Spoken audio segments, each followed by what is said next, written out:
Isang mapagpalang araw sa ating lahat. Ako po si Zarina Espaloma at nilalahad ko natutunan para sa daily devotion na pinamagatang contentment, being content with life. So, yung scripture po ngayon is Hebrews chapter 13 verse 5 and sinasabi na, keep your lives free from the love of money and be content with what you have because God has said, never will I leave you, never will I forsake you. Sa Tagalog, umiwas kayo sa pag-ibig, kasalapi at kayo'y masiyahan na kung ano meron kayo sapagkat sinabi niya sa anumang paraan hindi kita iwan o pababayaan man. Yung katuruan po natin ngayon is number 1, contentment is being truly free.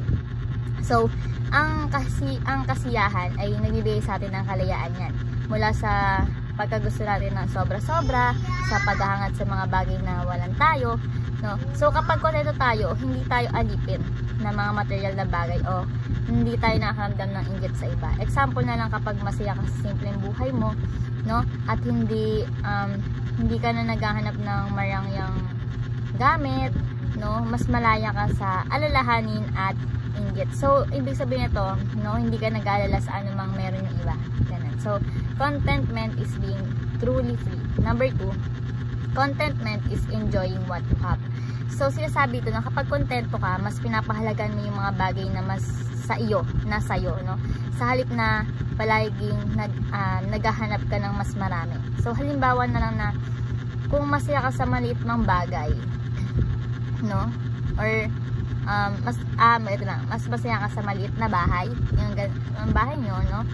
So, doon, mas nararamdaman mo na panatag ka. Kaya sa palagi mong inisip na paano ka magkakaroon ng malaking tirahan kung hindi ka naman panatag, di ba?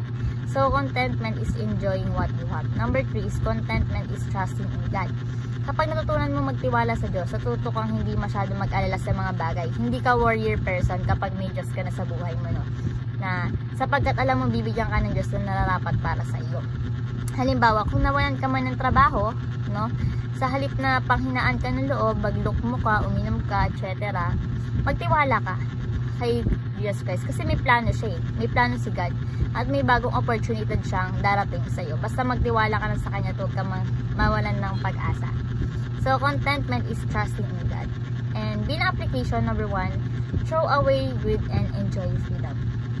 So, nasabi dito na kung bibitawan natin yung mga pagnanasa sa mga ibang bagay na hindi naman kailangan, yung mga wants lang natin pero hindi natin needs, magkakaroon tayo ng kapayapaan at kalayaan sa ating buhay. Example na lang dito na maghahangad ka ng bagong cellphone, no? Huwag ka na maghangad ng bagong cellphone, no? Kung ano yung ginagamit mo tapos gumagana pa, maayos, it's okay na yun, no? Makontento tayo, no? Sa halip na tamasin mo yung tatamasin mo nga yung magandang cellphone kung lubog ka naman sa utang, di ba? Puro ka na lang gastos, saan ka kukuha ng pambayad dun? Mas okay na makontento ka kung anong meron ka. So, throw away greed and enjoy freedom. Number 2, thanks God for what you have. So, sinasabi dito na imbis na ituon mo yung pansin sa mga bagay na wala ka, magpasalamat ka na lang sa ating Panginoon. Magpasalamat ka na lang sa biyayang tatanggap mo na meron ka ngayon, na dati is wala, no? Halimbawa, pinapasalamatan ko si Lord Jesus Christ dahil lagi niyang binibigyan yung pamilya ko ng gabay, mabuting kalusugan, no? At kahit anong biyaya, pinagpapasalamat ko yun sa Panginoon at hindi ko nabibigyan pansin yung mga bagay na meron iba na wala ako. Contento na ako kung anong meron ako na wala ko noon, and nagpapasalamat ako dahil nagkakaroon na ako ngayon. Hindi naman sunod-sunod pero darating talaga yung perfect time. So, when the time is right, the Lord will make it happen. Sabi nga sa Isaiah.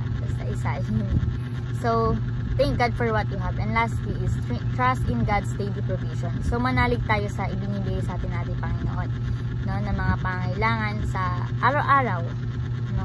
Halimbawa, kapag dumaan ka sa isang pagsubok, tulad ng wala kang pera, ganyan, magtiwala ka sa Diyos, no? Magbibigay naman ng tulong si God sa tamang panahon. Hindi yung kakapit ka sa patalim, no, para magkaroon ng pera. So, wag po ganun, no? So, magtiwala tayo sa ating Panginoon at si Jesus ang magpaprovide ng iyong pangailangan at may bagong opportunity na darating sa iyo. Basta ikaw magtiwala ka sa Kanya at huwag kang kakapit sa patalim. So, trust in God's daily provision. So, ayun po yung aking natutunan sa daily devotion. Naway may natutunan kayo, may share sa iba, at syempre ma-apply sa ating buhay. Ayun naman po, thank you po sa pakikinig at God bless po sa ating lahat.